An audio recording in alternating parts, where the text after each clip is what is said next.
Recording it. Okay, so this is recording now. So this is Beyond the Pages podcast, and today I'm here with Timothy Scott Snyder, and we've both been really excited to catch up, haven't we? Are you there, Grant? Yeah, I'm here. Can you hear me? Okay. That's much better, mate. Oh, Hello from across the pond, man. yes, absolutely. So first of And all, before you start, man, thanks for Prince Harry. Yes, Prince Harry. I bought his book last night with my free token. You know, it's all elephant jokes, Grant. Everything's an elephant joke in the point of my career. what did you think of So what did you think of Harry's book? I haven't had a chance to read it yet, man. Oh, God save him. God save the king, dude. He's Hollywood now. Yeah, But yeah. I did. I literally did. I have proof. I spent my first token on Prince Harry's book. I've been following him since Afghanistan, and I don't give a rat's about what they say about anything that happened over there. But you don't talk about what happens on the front lines, man, and especially when your real brother's backup. And he is the perfect younger brother. I don't care how they feel about each other right now, but I love the Royals. We all do, and we always wanted a king. But God save King Philip. And I apologize if I'm out of sorts, but oh yes, I've been following the Royals since Lady Di. I saw her wedding live on TV. I am that old. Wow. Live, dude, live. I must have been about 12. Excellent. I love it. Brilliant. Good stuff. Good stuff. So, first of all, first thing is tell everyone where you're from and where you live. Oh, God save me, dude. I am from the heartland of America, and this is particularly vile stretch of planet at the moment. It's a damn madhouse, dude. This is a madhouse. This is a mad hat chat, and I'm going to go off about a few things, current and former and prior and future, about the whole situation. I am a complete sandy individual about the situation. To starters, man, I'm a mile from the nearest city center. I love the place. As far as the scenery and the greenery and the hills and rolling, it's wonderful, man. Think Heinlein and Green Hills of Earth. And I literally bought a copy of that for my son. That was Elon Musk visiting David Branson. And when David Branson landed, oh my God, dude, how old is that frail man? Did you see him in that Virgin Galactic ship? His neck almost broke, dude. They must have had him drugged. He had been over so far, but he was on a TV show as soon as he landed. I guess Elon Musk visited with them um, night before with his kid. I got stories coming out. I got pictures of all this collected, and so long story short, the TV host that interviews him, David Branson on live, not live, well, it was recorded, goes, "Welcome back to the Green Hills of Earth." And if you think of a piece of the planet to describe that, that is Indiana, add a Bible and a Mad Hat, because we have both, and they're particularly thick here and particularly noisome. And that is where I'm from. Lots of streams, lots of horses, lots of trains, lots of green grass, mostly just corn and me, though. It's all an elephant joke, Grant. It's all a damned elephant joke. Great stuff. So, where do you live now? I'm sorry? So, where do you live now? What city do you live in now? Oh, dude, I'm about ready to move into a retirement home. I live in a retirement home now. I'm about ready to move into a nursing home. Oh God, dude, please, Yeah. uh, But, keep me clean. but what city? And that is from Klaus Algernon. I have no idea how any of this is going to end, Grant, whether I'll be tidy or untidy. But I hope to be a genius still, and you as well, kind sir. What was your query? So no, Is your state? yeah. What state do you live in now? Oh, so sorry. Indianapolis, Indiana is where I'm from, man. We do two things in Indiana well. We race cars, and yeah.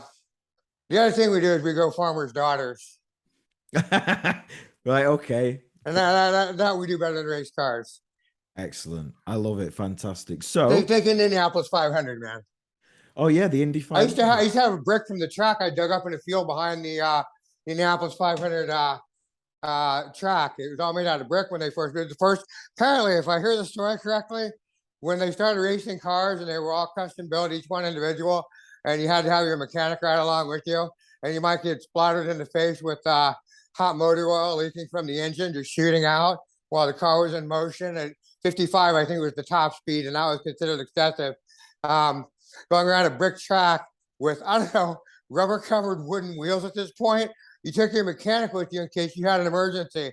And the track is, I think, 2.5 miles on an oval, no banks. And it's not the fastest track in the world anymore. I think there are quite a few faster tracks. But I grew up within earshot of the Indianapolis 500. And it's all an elephant joke, dude. What was your query? No, you answered my query, which is great. So the next question I've got lined up for you is how did you when did you find books? When did you become a reader? When did that happen for you? Oh, my brother, Jimbo, James Snyder, man. And by the way, we've got like 5 kids named James in the family. And let me check them off for you. There's mine, Michael Chas Liberty James Snyder. My brother's son, uh, James, he's James Michael Snyder. My dad was James Leonard Snyder. His sons are Jameson Judah and James Jacobs. And then there's James Todd, Todd and Tammy's oldest boy. And there's quite a few, dude. Now, I knew better when I had a kid, being the younger prodigal son, to name a child after myself and saddle him with that kind of responsibility and guilt. So I named my son after Levon, literally the song. I named him Jesus. Michael Tess, Liberty James Snyder, all the most wonderful things I could think of. Named Michael after the Archangel, Chess after a colonel, James after my dad, and Liberty after my hope for his future. And he added those all together, and it was the best I could think of. And my ex-wife agreed. She was still madly in love with me when we had the son, and let me pick the name. And it was. I named him all the best things. So figuratively, you could say he is named Levon, or Jesus, Jesus, as it were. And straight up after the Elton John song, because he does go to the finest school in town. And he is carrying on the tradition of the family plan, which is to be Christian and upright and an artist, which my dad never had the opportunity to be. It's all an elephant joke, dude. Don't pay any attention to me. What were you saying? So no, that's good. You're saying your brother got you into reading. I'm so sorry. Let me give you a plug. I just released an Audible, and this is what I'm making with the elephant jokes, dude. I have a book called Feeding the Elephant and Other Stories. And you asked me about the library card. Thank you for reminding me. Yeah. My brother gave me a library card. He didn't give me a library card, dude. He used to take me to the Salvation Army, and we would pick out the classics from the library. You used to be able to get books for 25 cents then, and paperbacks. And he told me he was going to college or prepping for college at Bob Jones University, where he would complete his degree. And this is really cool, man. My dad sent him off to school, didn't pay the bills. My brother paid his own college. He didn't get a mark to his class, dude. He did not get a mark to his class, but he got a free ticket because he was a straight A student on the TV show. And we used to sit and watch him every Sunday. Show My People was the name of the show he was on. And he has a wonderful, I think, baritone.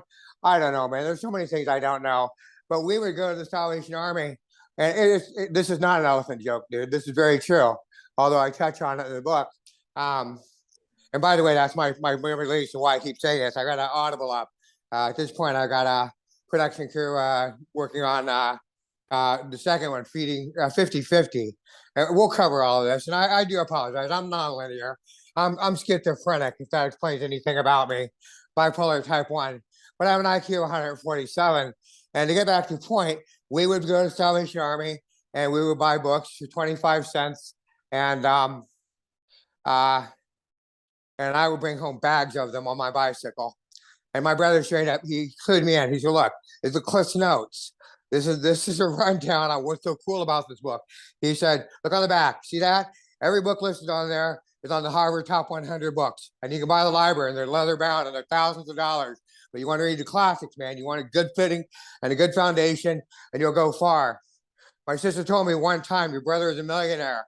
Didn't have to tell you another word. I never back talk the man again. He's an entrepreneur. We walk with the wise, you'll be wise. So I started collecting every book I could on the back of the Harvard, on the back of Cliff's Notes. All of them were classics, and reading any that I could. And my brother was so poor going through college on his personal time when he was sitting around the dorm at Bob Jones that he would buy his clothes to the Salvation Army. Now he's retired and very well to do. I don't use the word affluent. I think that's priggish, but he's not hurting, man. Neither am I.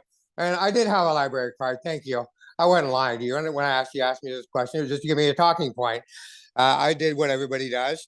I ran up $80 on it as a kid, and I fucking sorry, do apologize for the French.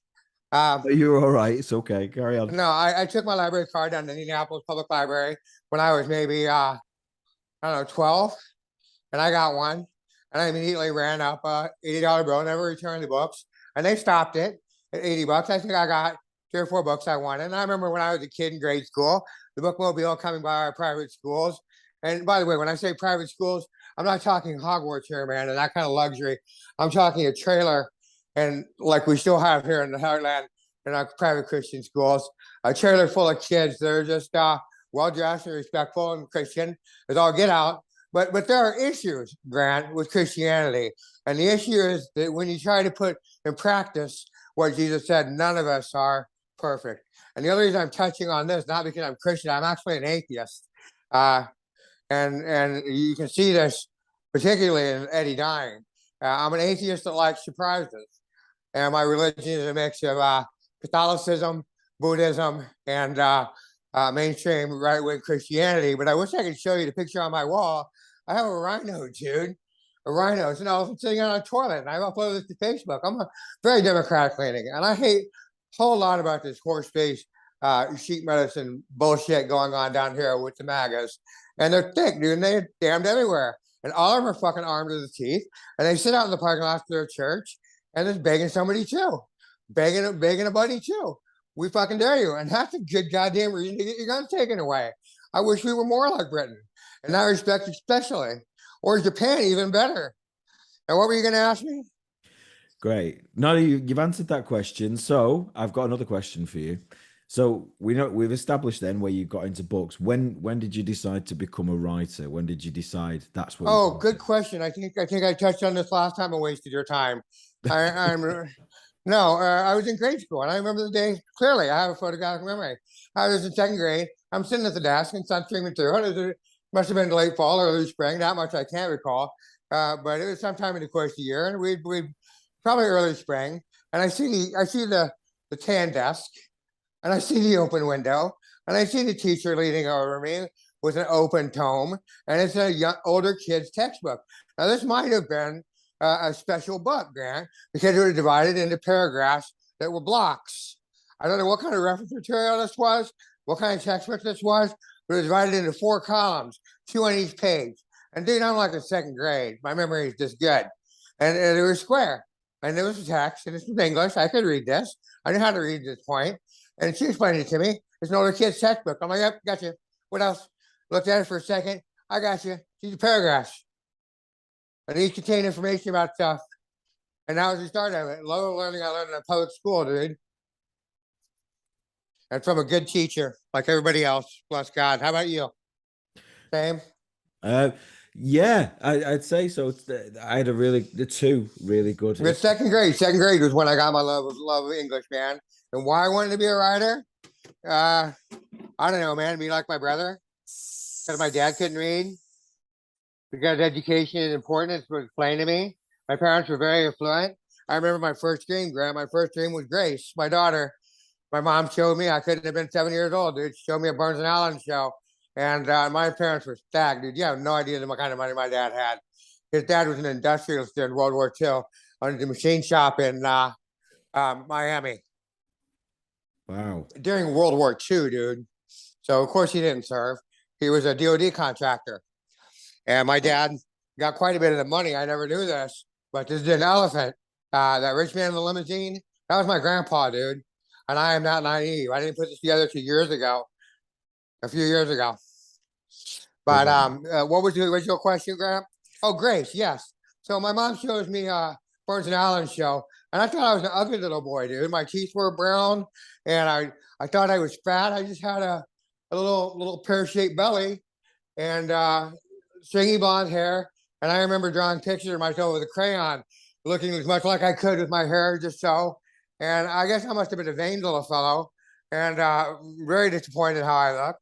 And my mom showed me a Burns and Allen show and the tagline "Good Night, Gracie."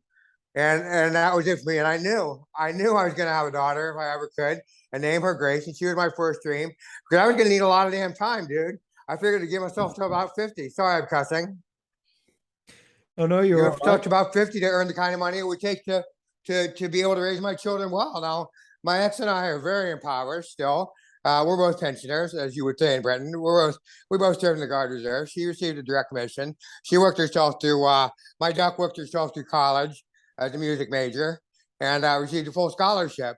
And worked her way through the summer in a carnival show. And I also traveled with the carnival. Billy Burr's uh, Billy Burr's Funorama and Playtime Amusements. That's in Eddie Dying. It's all an elephant joke, dude. But the point is, man, is that I trust her. We served together, and she was so beautiful. And we were so poor, but we have everything I need. It's the richest country in the world. And I don't touch on American exceptionalism last time we spoke, and I won't retract that statement, dude. I believe in things like Richard Branson, and I think he's British, right? I believe in Elon Musk. I think he's South African, isn't he? And I believe in the Indian billionaire, whoever he is right now, and Bezos as much as I hold against him. And I wish you'd ask me about my books explicitly instead of me, because I love to talk about this. And the marketing test I did, that was a nod to Douglas Adams, called The Holistic Method to Selling Used Books. It actually is a book about selling uh, used books like my brother and I used to buy online, and I've done that. And my nephew Tice made $1,000 selling books on Amazon one Christmas, and we were living in an abandoned house in my dad's estate. That much of my dad's money survived for years. Brilliant. But we're exceptionally poor. And the book holistic method of selling used books was just a how-to guide to list books, and I wasn't very good at it. But the one mean joke I made in it was I didn't tell that if you look at the front cover of a book and it says first edition and a date, that means a prior edition, dude. So, Excellent. what else you want to know, man? Right. Okay. So tell everyone because you've done a few books now. Tell everyone what your books are called. Oh, my books? Yeah. Oh, it's all an elephant joke, dude. I'm a hack. Let's stray for a moment and take a rabbit path. I'm not as proud of my books are. I'm not. I have no idea whether I'm dyslexic as well. I'm not as much proud as what I've done with the literature because I suffer imposter syndrome, and that's where I was going with all of the Christianity and the rag hole portion of the world I live in. You get so little support from your family while you're in the process of being creative. No prophet is respected in his own town. But and they will. None of them wanted to copy till I got a production crew and Tom Briggs did Elephant. And that's on iTunes now. And I sold a whole true copy, man. Me and number one fan, Highly Ann, bought the first copies. I paid cash and she used a token. And I'm shipping off another copy to her now. At this point, I'm selling autographed copies. And none of these bums respected me till the moment. And I want to say a special shout out to Sheena and the production crew with 50/50, the second Audible. It'll be up in, I think, by March. But Feeding the Elephant, I published with another story, was published with a vanity publisher called Publish America. And it's so difficult. And it's important as writing is metrics. And that's why I took business in college, because not only do you have to believe in yourself, you have to be prepared to do something about it. And my life at this point is marketing and metrics, and it is the holy grail of writing. Creativity is nice, but dude, who was it? I don't know who said this. If I'm the first, you give the people what they want, and they'll buy a million. And what do they want? They want showmanship and creativity. And if you can sell yourself, you can do anything in this world. And I learned this on the street. You can literally sell any con in the world as long as it's an honest con. And I said this to my dad once, and my dad wasn't quite certain, and he's an elephant. He gives a dedication. I think it's a James Whitcomb Riley quote. He added a nice little motion to it. Almost sounds like something Douglas Adams would say about rain and remembering when I'm dead. But uh, and I do tend to ramble. I'm nonlinear, and Eddie Dying is particularly nonlinear. Jet One was a con man. Is That is Eddie Dying. Uh, Reading the Elephant and Other Stories, to get back to point, was published with Publish America, and they told me straight up they had money to do one, maybe two good covers, and they chose mine. But it would have wound up a quaint by story in passing, if ever mentioned again, had I not been persistent and marketing scheme that I tried on Amazon back in 2012 with the holistic book. Again, the nod to Brent. I love Britain and the Pond, dude. That's why I chose to base my Amazon account there, particularly Prince Philip or King Philip now. Remember Prince Philip? I always used to say because he wore a blue forget me not, and I thought it so touching. But I did a marketing test with this book I wrote, and it's short, and you can tell by looking at it if you ever see it. I think it's on Goodreads. I forget where it's at. You can still see a copy of it somewhere. I have a copy, but it sold 350 copies in a month, and it was back then you could list books for free on Amazon, and Publish America did this vanity publishing for me, and they got it's a classic. Not to be vain, but I know what I had, and so before I let them upload it for a fee to Amazon, because they weren't paying me royalties, not even on the copies I bought. And by the way, indie authors, it's a hobby for us. So please be kind. Please don't comment on my comments and my grammar and my illicit use and abuse of the language anymore, no matter where you're from. I know these things. You can't publish a journal for the precise reason you can't punctuate it. And I've had quite a few people remark on this about it. It's a journal, man. And yes, it was attempted high art. And yes, I do think that highly of myself. But I prove at this point, man. I'm not conceited. I'm convinced. And I hope to do better. And I promise I will. But damn it, I've earned it. And so is my team. And so the people that believe in me at this point. And I'm pushing it. And this is still an elephant joke, dude. And I was going somewhere with this. I literally had to publish and republish, and I worked my butt off. And I've sold total 500 copies at this point. But I uploaded a free copy to Amazon. And at this point, Amazon was a free library. Bezos or whoever ran the company was trying to steal as many free copies as he could, and many free books. And I would love to sue the man for the privilege. And he got my book, Holistic Guide. And then he changed the platform. But I sold 350 copies. I studied the metrics. And I'm like, okay, I'll trust this guy with feeding the elephant. And I did, but he changed the ground rules. He moved the goalpost on me. And I had to go to college, literally, at IU in Phoenix, take business to figure out how to market this on Amazon. And I still haven't figured it out, man. But Tom Briggs believed in me. And he's the artist, man. He's the voice talent, and you should hear the Audible on iTunes. It is darned amazing. And it's nothing like what I wrote. The talent is Tom Briggs and the team, man. My sister's bringing me ghosties. Hopefully she'll be here soon enough. You can talk to her. Go ahead, Grant. Brilliant. Okay. So what I want to the one I want to talk to you about is because you've got you've got quite, like you say, you've got quite a few now. Eddie Dying. I've read Eddie Dying. I've read that book. Yeah. I love the kind review. It's all damn true, dude. Puppy's a real person, but please respect my privacy. And that's really all I want to say. And yes, Jet is a real person. I put my editor on the cover of Eddie Dying. Thank you, Christina Ricci. I did edit. Huge fan, and it's a running joke. If I were to guess, dude, I would say 17 just flew in from the coast into Yahoos, Cool Dudes, and Mambo number 5, and not damn much else, dude. And I might have met her briefly, and instant best friends for life and forever. But no, I've never met her. She's a character in a book, dude. Great stuff. Great stuff. So that's great. So Eddie Dying. Can I tell you what I think of Eddie Dying?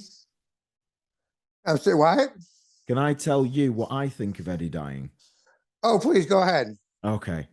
So Eddie Dying, for anyone who is listening to this and they haven't read Eddie Dying, Eddie Dying is it's sorry, Eddie Dying is a short novel, and your reviews on Amazon are very I'm going to use the word Mixed. the very polarized. Well, I wouldn't even say mixed because Yeah, it's very mixed, and there's an issue because I am a chauvinistic, prejudiced, elitist snob, and I do have a low opinion of everyone except myself and chicks that dig me.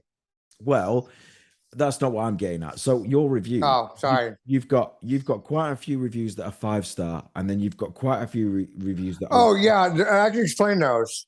I do have one critical review that I'm last bonkers over, man. And I'm not going to name the dude out on public access radio here, whatever we're talking on this podcast. But he said he compared me to uh, high poetry, and then he trashed me a little bit, and then he said it sounded like I was forgetting what I was talking about, and he's right. It's totally different. And he said I had poor punctuate, but with a little editing and pretty good story. And then he finished it off with saying, uh, I was brave for the attempt. And what's not to love about that, man? You take the thorns with the roses. And so it saved me a lot of problems. I'm using it. No, I'm using it for advertising for a lot of reasons. Because it's always a thorny issue with publishing a journal. And I wrote this journal in Boulder, man. Yeah, I had to cut a lot of it. And Jet got the photo images of both journals, the original and then the one I recopied off the photo she sent me. My copy of Eddie Dying is a journal entry, just photographs, and I uploaded this. So this explains the bad reviews. It's writing is a process, man. Indie authors publishing is a process. Son of a Quaker Farmer, which is my Silmarillion, dude, which is everything I've ever written to date. And I hope my kids will tack on every correspondence they can garner uh, after I'm dead and upload it. And after they format it, saying me didn't trust anymore. I'm calling a whip, dude. But it is Eddie. It is Eddie Dying, 50-50, and Feeding the Elephant. I actually only have those 3 books, dude. And then a complete works, which is um, Sunrise over Naptown, and then Son of a Quaker Farmer is everything in the right order, and hopefully a good edit before I get trashed again. I hate getting bad reviews, dude, but I love the reference. I know the critical review, dude. That's gold, man. People take the time to read you, even if you only make $2 your whole life. Somebody bought it, somebody read it, gave it a critical thought process, came out themselves, stood by what they said, gave you 3 compliments, compared you to high art, said you were brave, improved your selling technique by telling people that he got comments, he needs an editor, but I fucking love it. I can only give it 3 stars though, because he's a moron. I love that, dude. And I mean, he didn't say that, right, but that's right, how I feel about myself. It's all an elephant joke, dude. yeah, But son of a Quaker Farmer is everything in the correct order, and hopefully everything I've ever written in the right order once I'm done. And you walk out of the doors and you go, "Oh well, that's all right then," and you're in the sunlight again. yeah. That no, That's a right. Douglas reference, Douglas Adams reference. Go ahead. Right. So going back to Eddie Dying, right? When I read it, yeah, you're right. You know, it might not be grammatically bang on, but there's a concept in your book about because it's about finding love on Skid Row, which Skid Row, for anyone who doesn't know what Skid Row is, Google. Oh, Um, but yeah. Go ahead. but that concept about finding love on Skid Row is a very, very powerful thing because Skid Row, for anyone who's not been or doesn't know what it is, if someone was to say, "Can I go somewhere where there's categorically, there's not any of that kind of thing there," you'd go, "Well, Skid Row's probably one of those places." So to introduce that concept to it is a really powerful thing, and that's why Thank you. I love Eddie Dying. It's one of my favorite books because I think that Grant, you're every bit of English, gent. Please continue. it's what. Humbled and humble. You said you're every bit of English, gent. Please continue. I'm humbled as I always am. Go ahead. But that's That's why not an elephant joke, dude. You that's truly impressed me. You're such a gentleman. Straighten out my kinks, please. but yeah, that's why Eddie Dying is one of my favorite books. I love Eddie Dying, and if anyone, it's worth anybody's time to read it and just lose themselves in that concept because I think it's a brilliant, brilliant, brilliant book, a brilliant concept, And if anyone's going to look at it and they look at the 5-star reviews before they read it, they'll see that, because there's not just me that's seen that. There's a lot of people, and I think it's great. And that's one of the main reasons I wanted to do this podcast with you, because I'm a huge fan of it. I'm a huge fan of you. I think you're great. So, no, it's an excellent book, and anybody listening to this should go and check it out. I've not read your other ones yet. I will get around to reading those, but yeah, they're absolutely brilliant. So Hold yeah. on, Grant. Hold on. Be right back.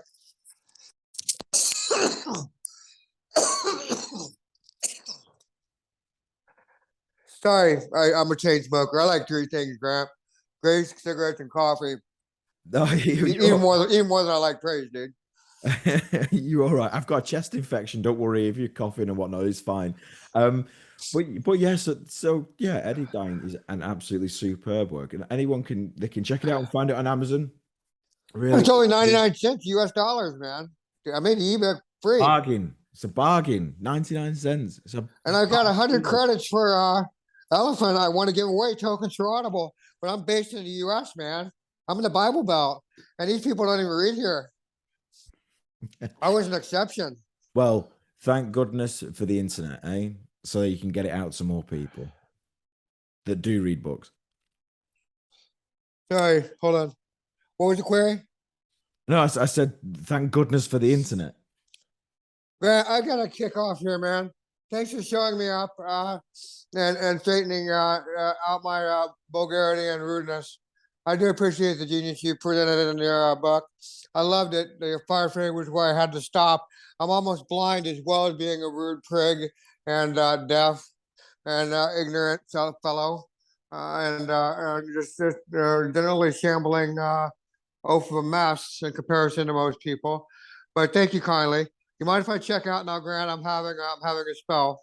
Not at all. Not at all. Thank you very, very much. You have a good evening. Okay. Okay. Cheerio, mate, from the madman across the pond. All right. Thanks. Thanks, Timothy. Take it easy. God bless, man. Remember King Philip. King Charles, but yeah, thank you. Sorry, man. See how out of touch we are. How uncouth.